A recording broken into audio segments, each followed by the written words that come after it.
While we transition over, I'm just going to introduce our lovely speaker. So we have Dr. Arif Syed as well as Imam Abdul Patel. So Dr. Arif Syed was born in Edmonton, Alberta. He graduated psychiatry residency at Western University and practiced in University of Waterloo Student Health Services. He currently works in private outpatient practice in Mississauga for about 15 years. He is also the father of 6 children. Imam Patel has been serving as a volunteer imam in Canada for 53 years. He is the founder and past coordinator of the Canadian Council of Imams, along with serving as a Muslim chaplain at the University of Toronto and York Regional Police, vice president of Canadian Multi-Faith Federation, as well as a former Human Rights Commissioner and former governor of Scouts Canada. We'll start off with Dr. Arif Syed. Assalamu alaikum wa rahmatullahi wa barakatuh. Bismillah, alhamdulillah, actually, I prefer, I hope you don't mind if we can please start with Imam Abdul Patel. Actually, I think he has a lot of wealth of knowledge, and it is part of the Islamic tradition to let our elders speak, and he has more knowledge and experience than I. So I please kindly defer, please for Sheikh Saab to speak first, inshallah. Absolutely. Okay. Yes. Assalamu alaikum to everyone. Thank you. Bismillah ar-Rahman ar-Rahim. Alhamdulillah Rabbil Alameen. Wa la'aqibatu lil-muttaqeen. Wa salatu wa salam ala Rasulil Kareem. Sayyidina Muhammadin wa ala alihi wa sahbihi ajma'in. Amma ba'd.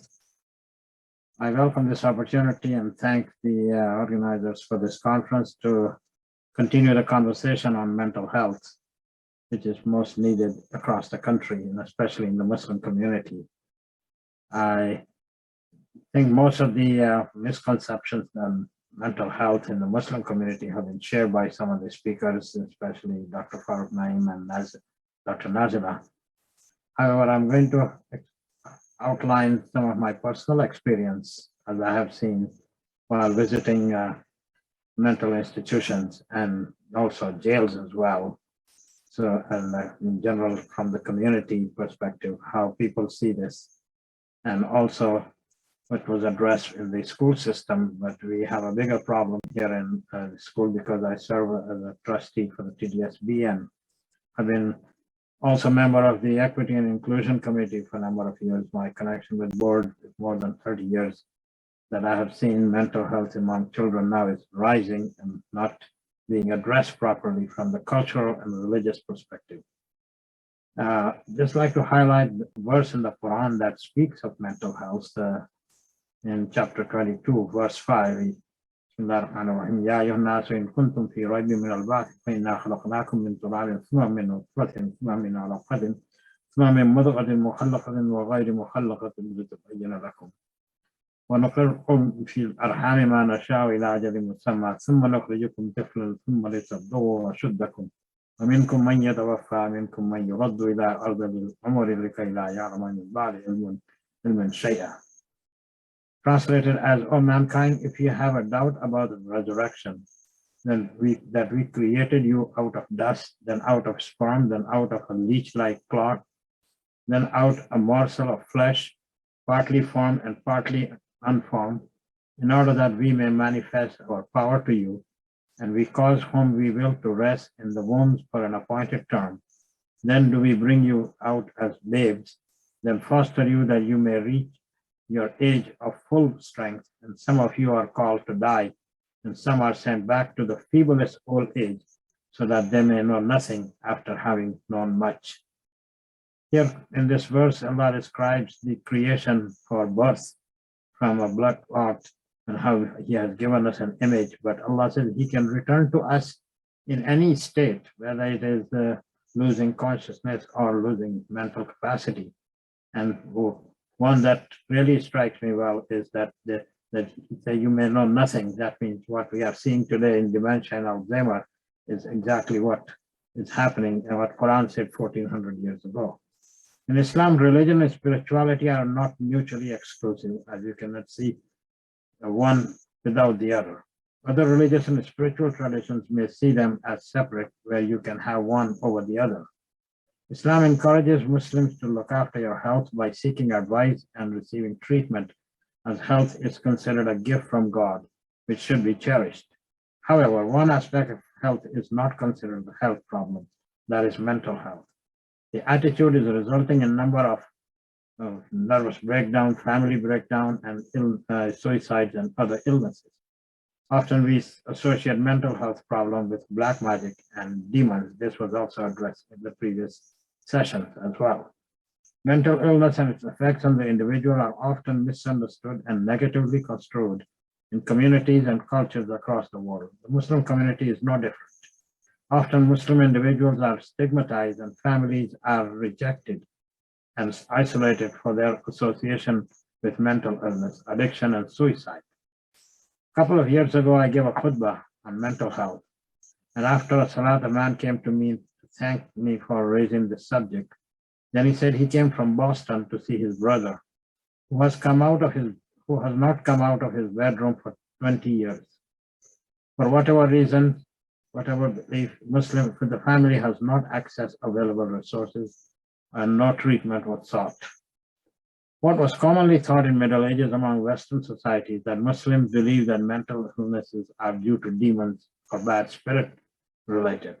It was in fact the European and medieval period who viewed mental illness as demon related. Muslim scholars of that time, including Ibn Sina, known as Avicenna, the founder of modern medicine, rejected such concept and viewed mental disorders as conditions that were physiologically based. This led to the establishment of the first psychiatric ward in Baghdad, in Iraq, in 705 CE by Al-Razi, one of the greatest Islamic physicians. This was first psychiatric hospital in the world. According to Al-Razi, views mental disorders were considered medical conditions and were treated by using psychotherapy and drug treatment. So when we talk about issues in mental health in the Muslim community, the intersection of spirituality and mental health, what do we mean? Well, first is the identification of problems of mental health in Muslim communities generally, and in many communities for that matter, it's not considered illness. It's considered a witchcraft, black magic, or voodoo. In fact, I have been asked at patients at Camp H sometimes, it says that I don't need a doctor, I need an amil for ruqya or exorcist, as we may call. Intersect boundaries of evil spirit possession and physical health and exorcism. Postpartum depression, very common in the form of anxiety, depression, and psychosis, hearing voice, hallucinations, auditory and visual. Anxiety among all age groups causing various levels of type of depression and panic attacks. Now, I can tell you my own experience about depression. I didn't know about depression in general, not especially postpartum depression, until my wife gave birth to my first daughter back in 1978. Living in a small town in Eastern Ontario, I had little support from any family or didn't have close family here living there either. And I didn't know what to do. As was just second week, she started going into the depression. So then sank more into a month later, depression. Luckily for me, there was a doctor who had come in and came with my address actually to do residency in the local psychiatric hospital, and also some of the other, one of my friend, whom I call a mentor I have known from the day I came, I would say in Canada, from the week who was working as a social worker in psychiatric department at a Toronto hospital. They both guided me to live through that period and not to assume anything more, as community members may say that, yes, he's possessed. And I've seen many families go through that, especially our young women, and they have no idea about the postpartum depression. Several causes to be found among male and female, like when there is unemployment, high expectations, or their qualification not recognized, job not matched with qualification, financial problems, get quick rich schemes, sometimes they lose. I remember 3 youngsters when casino started in Niagara Falls, they just lost $20,000 each in short time, and 2 of them ended in hospital in psychiatric ward. Then one other was also seriously ill. There are problems like that. People go for this get-rich-quick scheme in the community. Then rebellious children, peer rivalry and pressure in the school system and in other friend circles. The children sometimes rebel and the parents are depressed. I was once called by a family whose daughter was in high school but was involved with the other gangs, and created such a torture for the family, for the parents, that they didn't know what to do. They were all depressed, and that to this day, they are still seeking treatment as well. Among women, as I said, postpartum depression is not recognized as an illness, isolation and desocialization, schizophrenia, delusions and paranoia adjustment, which Dr. Syed can talk more about it, because there are these illnesses to be found: narcissistic disorder, violence and abuse. Abuse in the domestic family was addressed in previous session, that can cause trauma among children and among teenagers as well, that the parental pressure for success in schools. Now, I meet many students at the University of Toronto who say their parents have ruined their life. So why? They want them to become doctors or lawyers, and say they can't make to the law school or to the medical school. So they ruin our life. That wasn't the career. They said, I want it. So this also leads to a lot of depression and even suicide.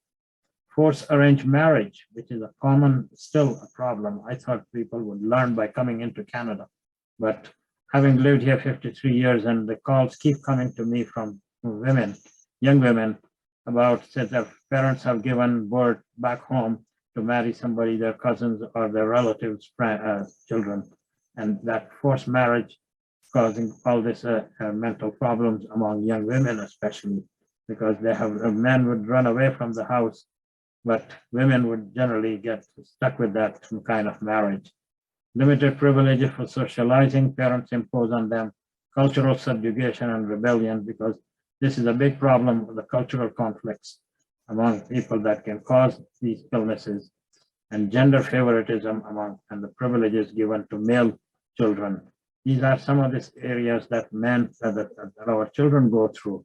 But the biggest problem I find among these children in schools, and the parents don't seem to recognize that they have an illness. As a trustee of TDSB, I find that children, parents, and having worked with school communities for a number of years, that when a teacher tells parents that your child has a mental problem, they just react and say that, oh, you're telling me my child is crazy? That's the usual answer people can give. And they don't understand the different levels of mental illnesses, the ADHD and other nervous breakdown or other depression. And they don't seek any treatment, and they fight with the teacher or principal that, no, my child doesn't have a problem. As a trustee, I organized a forum on mental health, especially in my ward.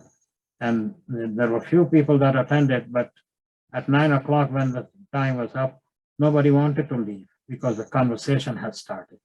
And this is what is needed in the community, is the conversation that has to go beyond the wall of the masajids or their houses, that they can learn more about how to access resources, recognize it as an illness, about all these misconceptions that many people, when they right now, we have new viruses. It took a while for COVID-19 virus vaccines to come up. It will happen with SARS before and other illnesses that doctors cannot find. Even now with this flu that is going around, people are not getting better for 2-3 weeks. And so they said, hey, you're losing faith in medicine. What else we should do? Well, prayer is one thing that people can do, no doubt. That should be the practice all the time, that we pray for good health to our Creator.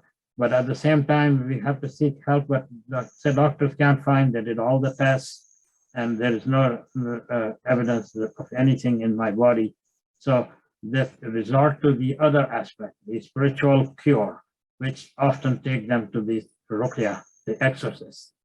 And even with regrets, I announced that in the community, there are people who are ripping them off in the name of this exorcism, that said they can do this ruqya, they can help them, charging anywhere from 1,000 to 5,000 or more. And they think that they have faith and nothing happens to them. A lot of people have lost a lot of money doing that, taking their family members for this kind of treatment. These are all misconceptions that need to be cleared, but that can only come about if we continue the conversation, a forum like this, to educate the community. Many imams even refuse to talk about mental health because people don't want to hear. when I have been giving khutbah for like 53 years, and when I speak of the reality, problems in the community, I see people are look visibly annoyed. They don't want to hear the problem because we are in a state of denial. No, it doesn't happen with us. Among the seniors, it's a big problem, as well as we know that loneliness, loss of freedom under the control of their children, especially immigrant seniors and their daughter-in-laws, blackmail for old age security checks or the properties back home, fear of losing faith and culture, of communication problem, language barrier, abuse, emotional and physical, and deprivation, restriction on socialization for them, phone privileges, etc. These are problems viewed but not. I remember in one forum, I find one Hindu senior. He had written a book afterwards that how he was a doctor back home, and here he came, he could not practice. So that was one area he was depressed. But then you see, I and his wife were used as a babysitters until children were 7, 8 to go into middle school, and then they were kicked out. They ended up in a long-term care facility. So these few misconceptions that I've seen, that people always say my problems are all due to jinn or magic evil eye. Taking medicine is a sign that I don't believe in God. That is another area that people think that Allah is going to cure me. He listens to me. But Allah also said that He has given illnesses and has provided cure for them. It's our duty to seek the cure. Muslims don't get depressed. That's another misconception that people have. But we see a lot of that happening here, and the lack of support, lack of knowledge on how to access. But the first problem is the recognition of illness, depression as an illness. That is the big problem. It's just people think that depression is a sign of weak faith and ungratefulness to God, that God is punishing them. But this is not the case. But this is, mental health symptoms are a sign of punishment of God that people see. And that is why they don't seek help or pray. They should just stick to the prayers. But prayer is there. But there are also Muslim scientists that have invented a lot of medicine in the past, and the Sahabas even sought cure. Abu Ubaidah was a Jarrah as a surgeon. His family come from a medical field. Counseling is never on the table for people. Psychotherapist is a taboo. Seeing a psychiatrist is a social stigma in the community. If anyone gone to see or found at the psychiatric office, the word spreads that this person is mental, and then it's isolated or seen as outcast. Suicidal tendencies are ignored. And this is a very important thing in this day and age, that parents don't know the symptoms or the signs of suicide among children, and youngsters are committing suicide regularly. Forced to travel to home country for ruqya. If no one available or nothing happens here, if the exorcism doesn't work here, they take them back home in the home country to do that. Medical help is sought only after maybe second, third stage, or when they are sunk into a deeper depression. The type of therapy we use in exorcism causes even more physical harm to people. This is more common among South Asians, Africans, and Caribbean people. Unpressurized medication that people take, that medicine that are not prescribed, and the abuse from them. So as I said, that in conclusion, I would say that we must recognize that there are many levels of mental health: ADHD, nervous breakdown, depression, etc. When a teacher tells us, give the example about that, we need to start the conversation on a more stronger level in the community. But this conversation can be through ethnic media, radio, and TV to educate women about mental health. It should be addressed in many conferences and forums. Mosque service providers and community groups to hold regular informal sessions in homes and libraries, but not so much, because many don't go to the mosque, especially women. But neutral places they have to find, like community centers.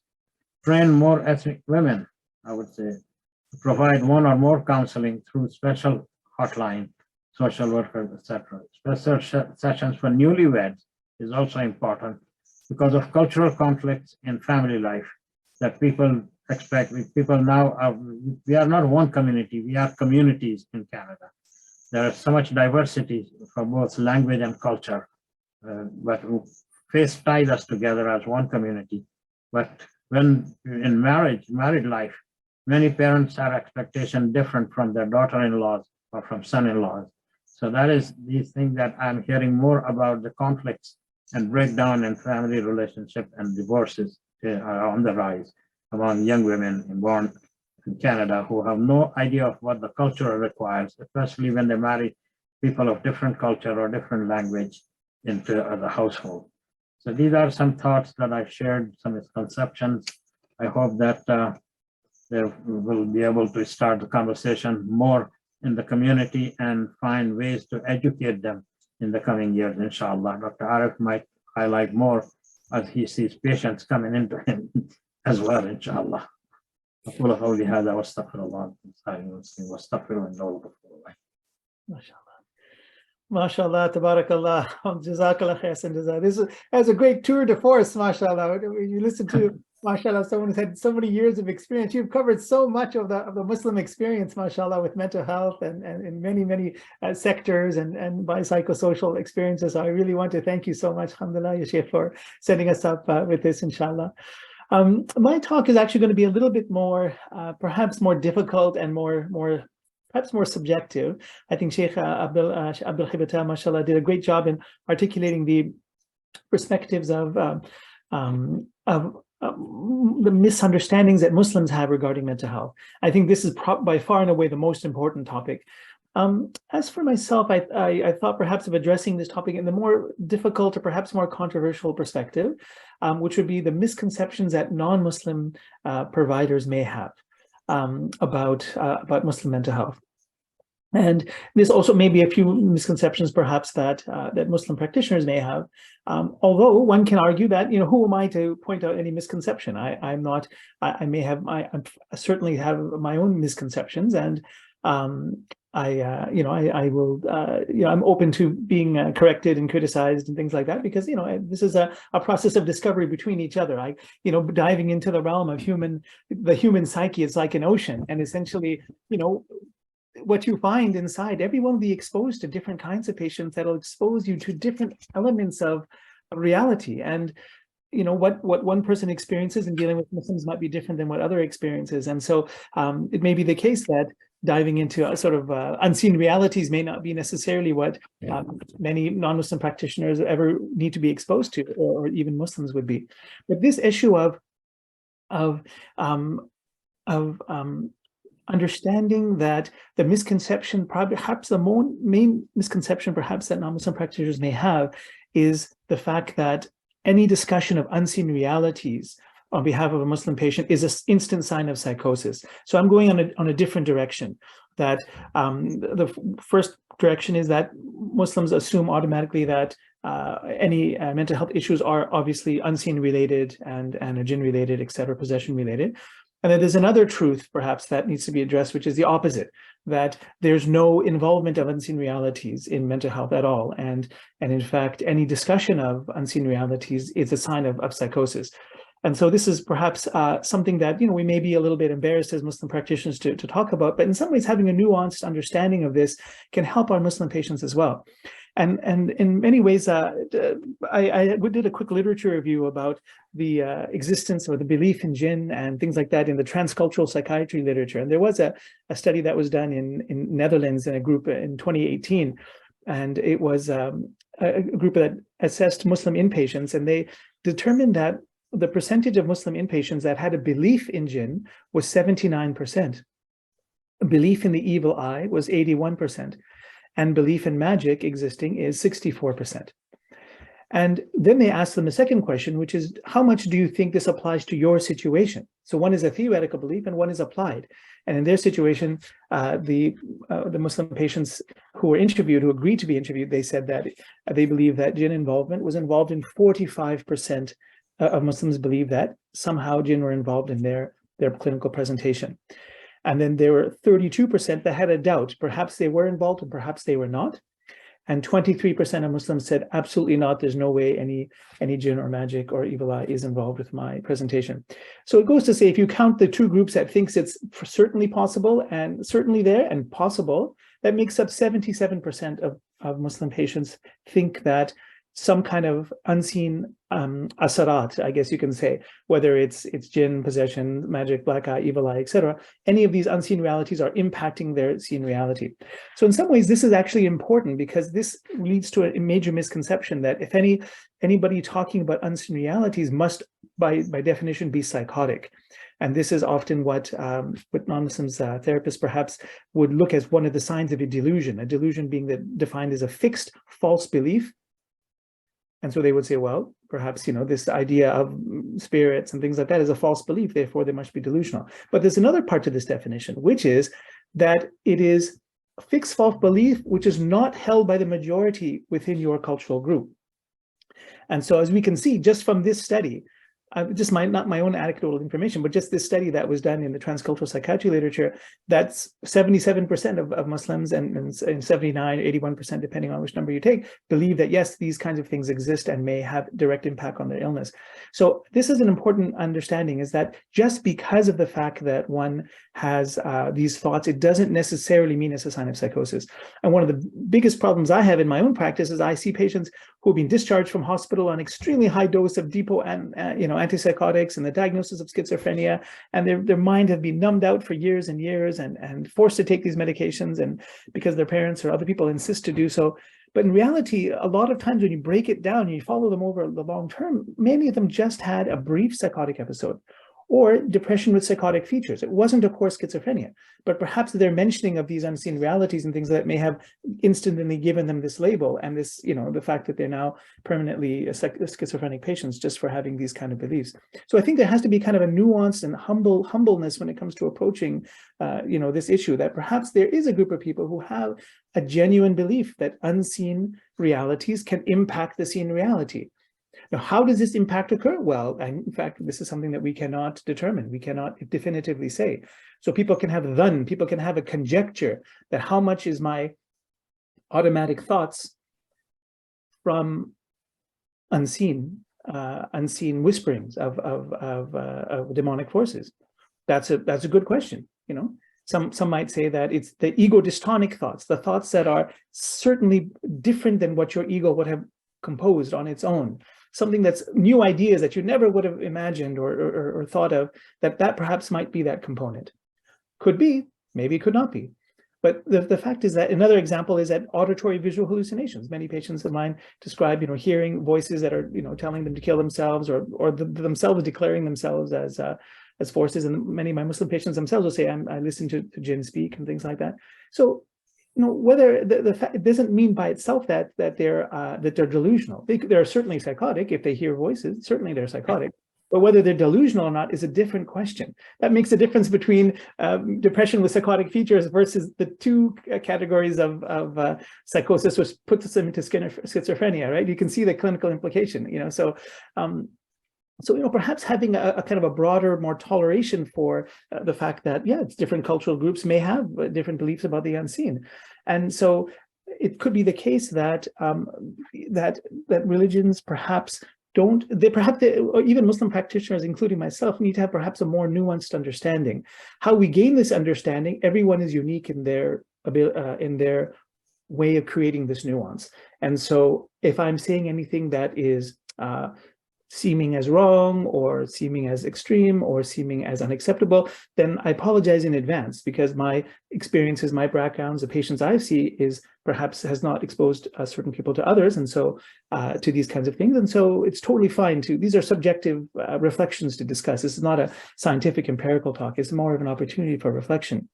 So one could reflect the fact that basically mental health related sciences, medical sciences, involve the field of process, the process of symptoms, the fact that you have an auditory hallucination or visual hallucination, the fact you have automatic thoughts or anxiety attacks.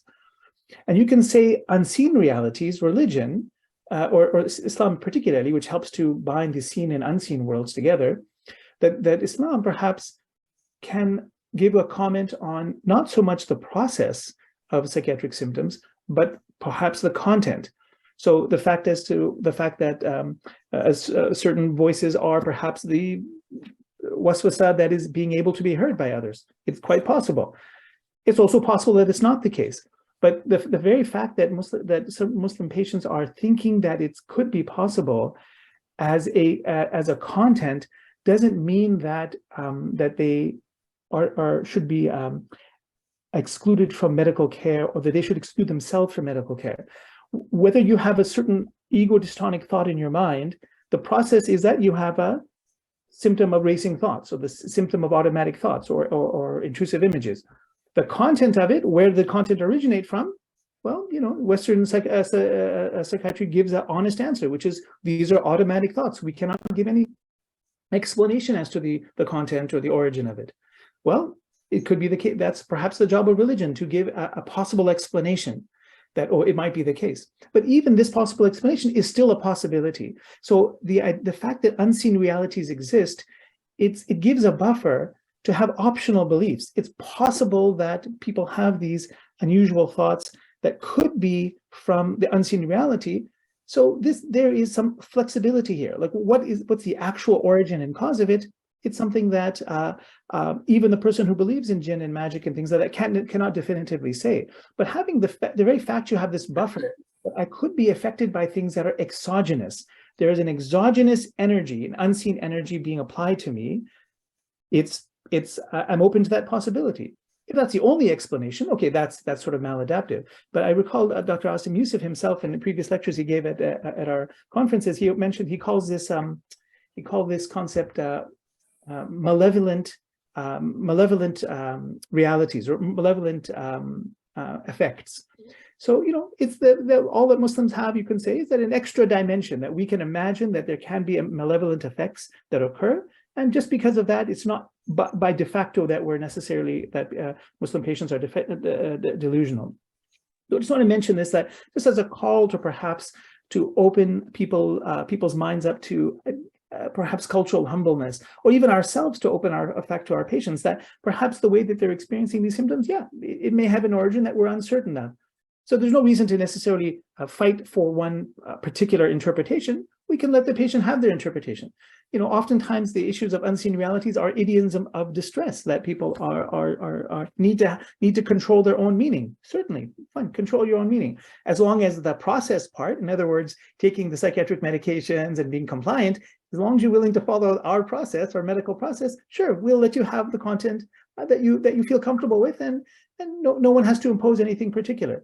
So having this kind of broad cooperative kind of approach, I think, to people of different beliefs, whether they're Muslim or non-Muslims, I think is very helpful. And I think that this is part of the reasons for misconceptions, is that people believe that unseen realities cannot exist. Well, in fact, that many people, reasonable people in the Muslim world, believe that they can. So I'll be really quick because I know my time is really short, but I'll just mention that other kinds of misconception can also include, hyper-religiosity. If you see somebody who's being hyper-religious, it's a sign de facto of mental illness. That's also not necessarily the case. It is true, however, there is a truth in that as well, that oftentimes people who are undergoing extreme stress, they often would seek help and solace in spiritual activities. So by itself is not a sign of psychopathology, but definitely it's a sign of increased coping. Another example is that Muslim patients, another misconception could be that they're highly somatizers, that they're not psychologically minded, but they're just simply somatizers. They express all of their idioms of distress only in physical complaints. Well, this is actually, there might be a truth to this as well. Like the poster presentation, I believe that Sister Akshat made, was very interesting, that Pakistani patients tend to be more alexithymic than their Canadian counterparts. Although I wonder, however, how much that would be, the statistics would be different if we take into account education levels, because I could imagine that in a country such as Pakistan, that the literacy rates and ability to learn different nuanced words to express your emotions might be different based on your education level, and therefore your ability to express your own emotions, being alexithymic or not, may also be affected by that variable. But in short, this is another example that ethnic patients seem to be somatizers and things like that. It actually perhaps is a misconception. There might be a truth to this as well. But and in short, I'd say that one of the common situations in which this appears, these misconceptions, is that whether the patients themselves have a misconception, or the staff who are treating psychiatrists have misconception is oftentimes the cultural psychiatry in literature shows that oftentimes patients of racialized immigrant backgrounds, when they present to emergency rooms, they're more likely to be diagnosed with schizophrenia, more likely to present with a florid psychosis and a higher severity of illness, and more sense of aggression or violence is attributed to their behavior. So this is something which is borne out in the literature, and in terms of how they present and how they're being diagnosed in the emergency room. But there are some other factors that are in place here, and this is calling for this kind of mutual understanding is really important, because there are many reasons why some of the misconceptions that the patients themselves have regarding mental illness might be one of the reasons why they wait so long to get help and treatment. And also we have to understand that many Muslims do come from migration backgrounds, traumatic backgrounds. There's a big cultural gap. There are language barriers, low socioeconomic status, and fear of shame and self-stigmatization to express their beliefs or express their painful symptoms earlier on, as fear of being labeled as crazy.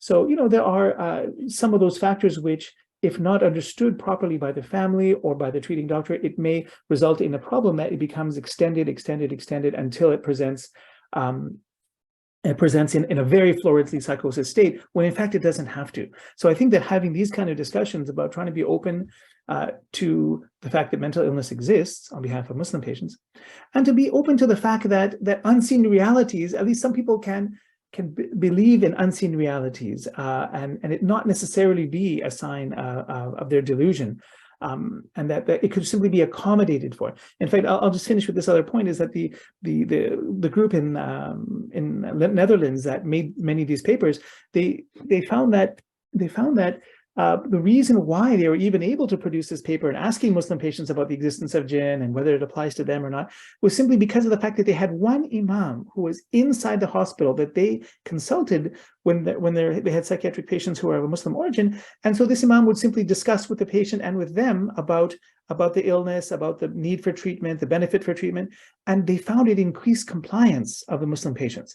And it also made non-Muslims themselves curious and aware that, maybe our Muslim patients have other dimensions to their understanding and of psychiatric illness, and this is why they made this paper in the first place. So I just want to leave with this idea that there is more opportunities for common understanding to occur, and that I hope that maybe the discussion that we've had and Imam Patel has had hopefully will lead to some more of this, inshallah. So I'll leave with that. Subhanakallah wa bihamdik. Thank you. Thank you very much, Dr. Syed and Imam Patel. We have a lot of questions that have come in through the chat, so I'll just start us off. The first question is, can treatment of psychosis be a combination of both medication and spiritual? So Imam Patel, would you like to take that, or would you prefer? You can answer that, but I know some doctors said you need both, sometimes spiritual and just to kind of allay the fear that people have or soothe them a little bit more, and faith. Yeah, but you can add more as you may have seen and more experience more on this. Right. Bismillah. So I'll say that what I want to say, I just want to say in advance that everyone's clinical experience is different. So if I'm saying something which offends people, or it's something that you don't believe, then you're right. I don't want to give my experience as the only experience. These are just, I've had a multiple range of experiences, but it may not be the way that your clinical practice is yourself, and you don't at all have to accept some of these ideas. So I just want to start by prefacing my comments before this. That I would say that from my limited experience, I would say yes, that having a combination of psychopharmacotherapy and spiritual therapy can be useful. And particularly, I don't know how much to tell you, actually. Perhaps I wonder the more I say might be more of a problem. But in short, if one can help to reduce the maladaptive process, in other words, the psychiatric symptom, you reduce the racing thoughts, you reduce the hypomania, you reduce the high levels of dopamine that are in the brain and the circuits of maladaptive behavior that are going on.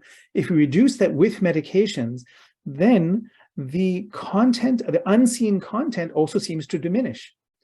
So so this is important. That, in other words, no, the unseen content, whether the content is from Jannat, is it from Asarat or things like that, or is it these automatic thoughts? Whatever is the case, the unseen content seems to diminish.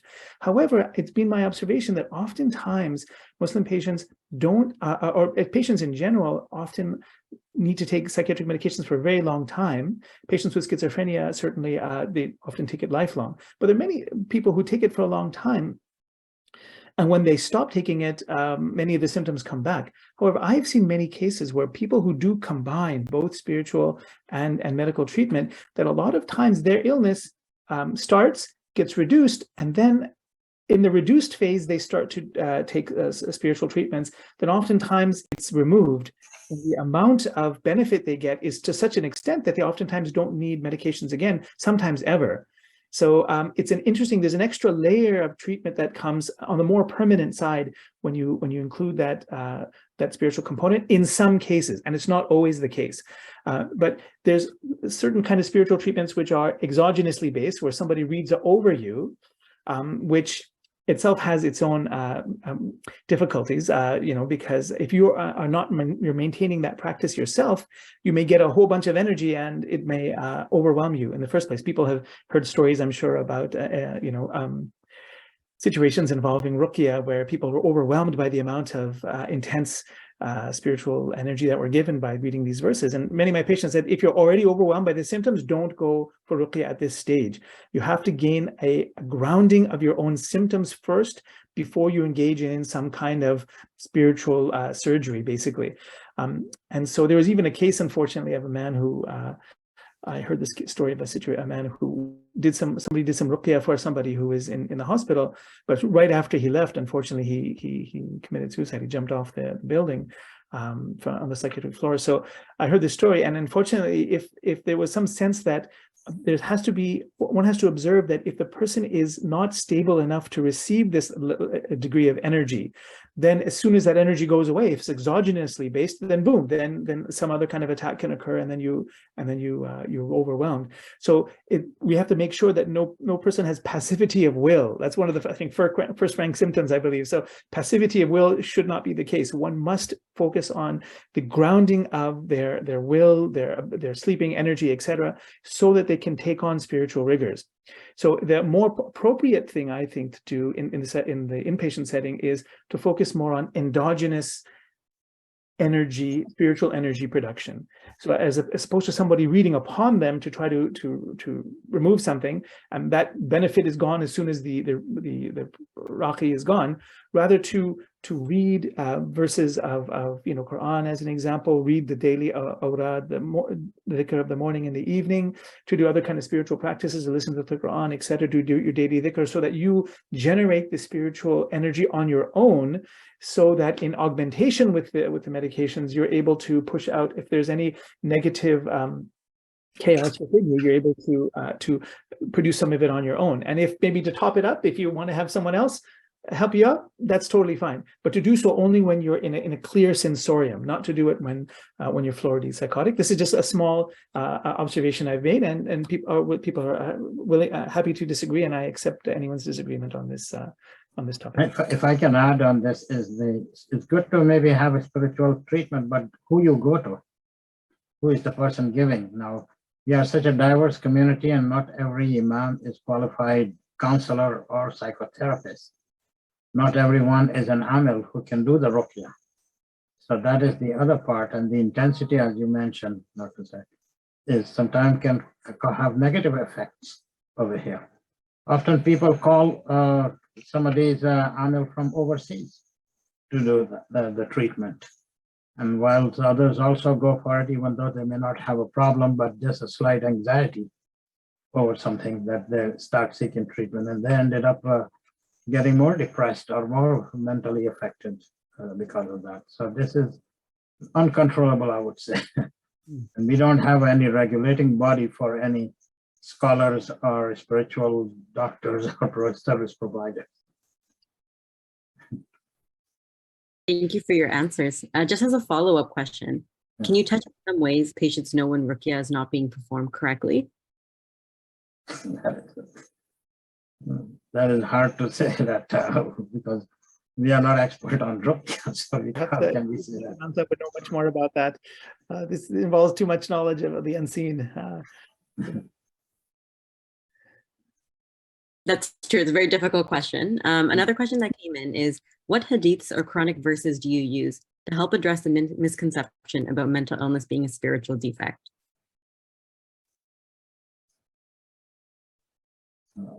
Well, perhaps Imam Sahib, you could address that, because what is the question again? As I was reading one on chat. Oh, Yeah. welcome to answer the ones in the chat as well. But one that was posed earlier was, what hadiths or Quranic verses do you use to help address the misconceptions about mental illness being a spiritual defect? Well, Quranic verse I recited earlier is one that can happen. We have to recognize Allah's power, that we can have illnesses and we can return to a state of knowing nothing in a way. But at the same time, there are other instances in hadith that you can find how the companions of the Prophet ﷺ sought treatment. That a good example was about someone not tying the camel, and so go and tie the camel. So you can't just leave it on Allah. He said, Allah will take care of it. No, he says, go and tie the camel, because he won't run away. So there are a number of examples that you can find in the hadith, as well as about treating people, or there are some even related to the diseases as well.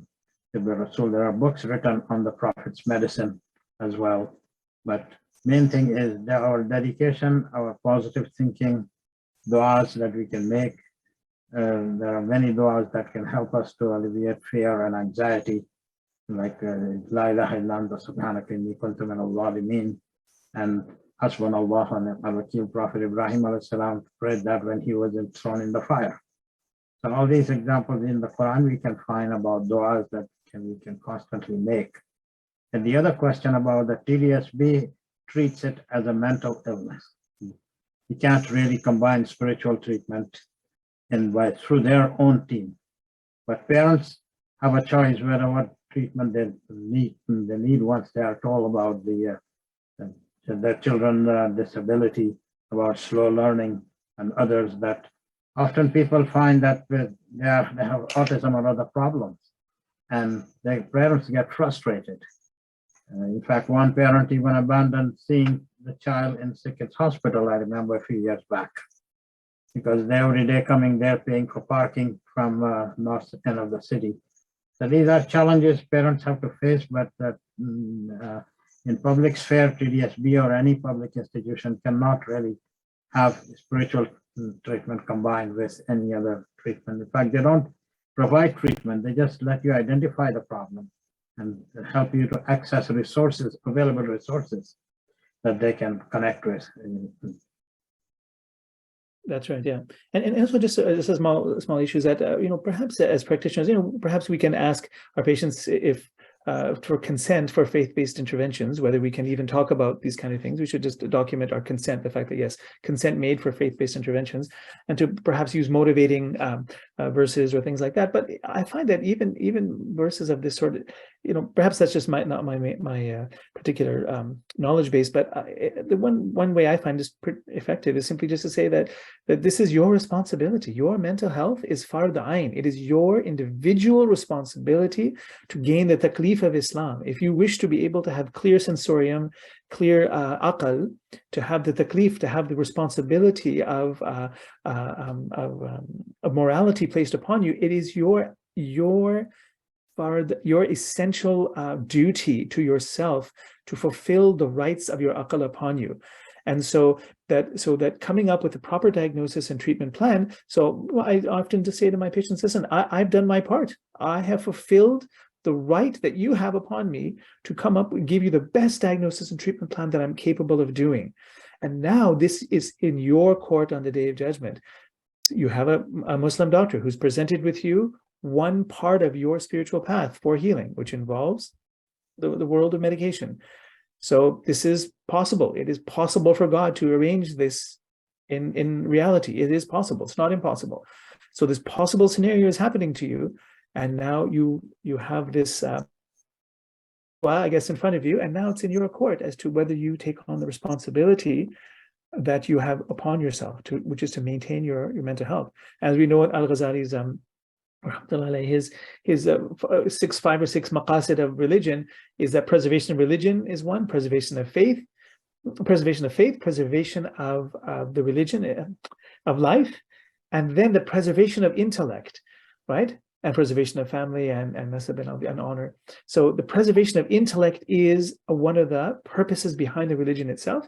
And so I just remind them that the ball's in your court, and this is a question that you'll be asked about, And I just as an interesting story, just as an aside to this, that I had a patient of mine who didn't like to take medications of any sort at all. Very religious woman, mashallah. She used to pray tahajjud all the time. And so I offered her medications. He said, "No, thank you." I said, "Fine, okay, I've given my duty."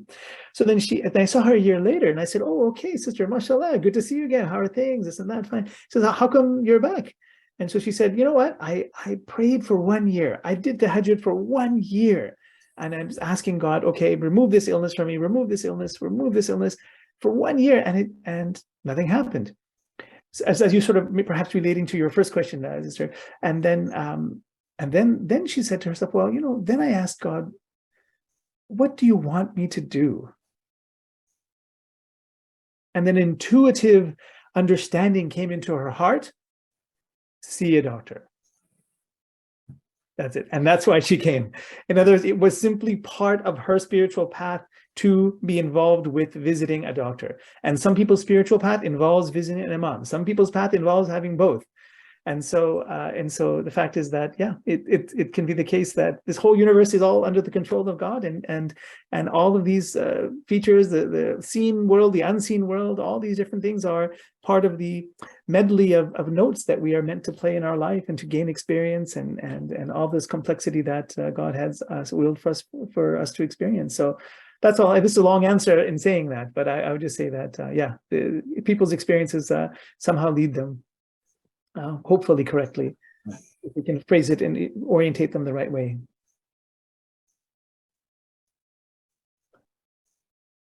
Wonderful. Jazakallah khair, everyone. I just have one follow-up to the previous question we asked about Ruqya. I'm just wondering, based on your experiences, I know you both mentioned how it's very unregulated. Are there any red flags that patients should be aware of when they're seeking Ruqya? Questions of abuse, harm, or things like that you've noticed in your experience? Ruqya is a very unknown field. People going with say, okay, let me see spiritual treatment Islamic way, and they don't know what they are going to experience. So it is something that they are going in uncharted territory, I would say. And sometimes they come back more sort of ill, or they feel that they are cured. They said, okay, the medicine didn't help me.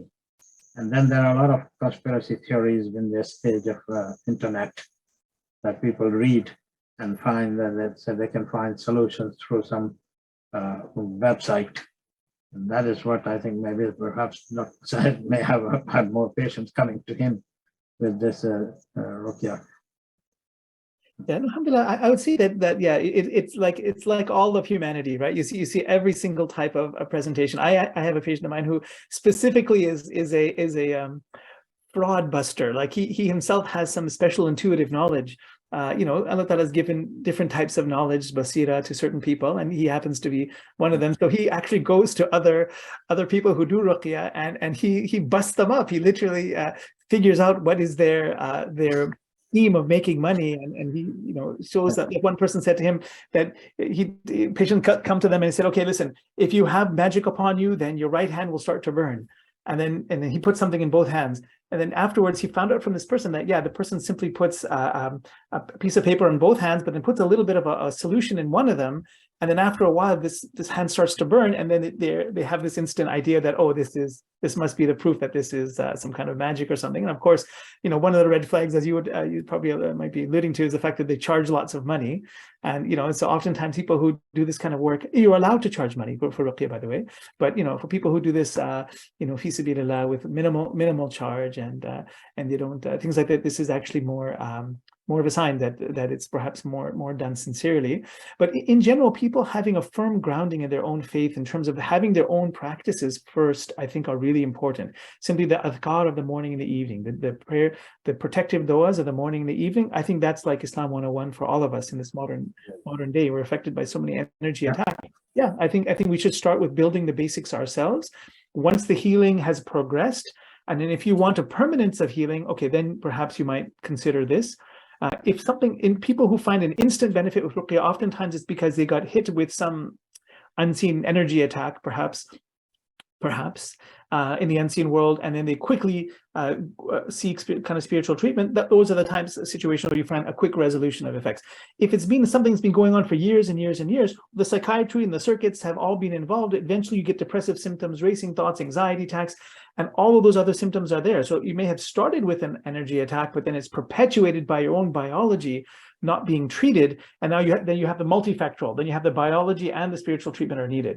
So rarely is it that you just get a spiritual treatment that works. Almost rarely. It has only the cases I've seen is when it's just a sudden, a first onset type of situation. And if people were doing their adhkar, protective du'as anyways, then that first onset situation wouldn't be so intense upon them in the first place.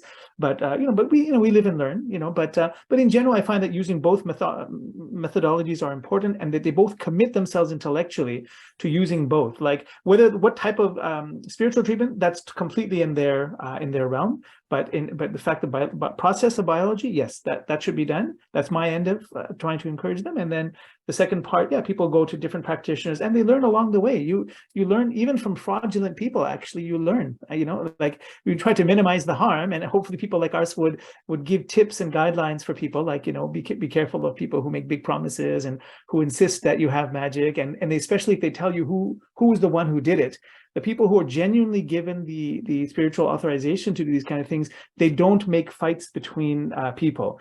It's meant to cause reconciliation. So if somebody tells you, oh, it's this such and such relative who did it, automatically it's somebody who is not speaking the proper way somebody with proper spiritual authority would have spoken, because these things are meant to be to reconcile people's hearts and not to cause further division in the community. So those are the small different ideas that come, but yeah, in fact, it's a journey. It's a journey of learning for the practitioner as well as it is for the patient.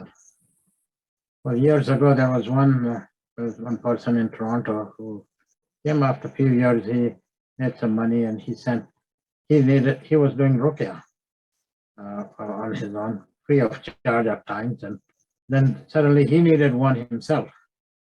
So he was not getting better, but his family member found out that nothing wrong with him. He sent money back home, a huge amount, which was given to somebody else, and he lost that money. That's what is the cause of his illness. And he was doing ruqya for others.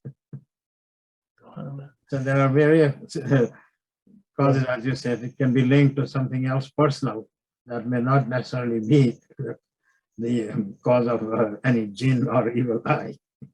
Yes, you're right. Yeah, this is the ocean of humanity. All of this we're just looking at the different layers and levels of the ocean within humanity. So as long as we approach this with an open mind and an open heart, then it can become a learning experience. If we're too judgmental about things and things like that, then unfortunately, we lost out on an opportunity for openness and learning. But everyone's journey has its own purpose. Wonderful. Thank you both very much for your insightful talks and contributions. We're just going to take a stretch break until 8 p.m. So please feel free to get out of your seat, grab a drink of water, and we'll resume at 8 p.m.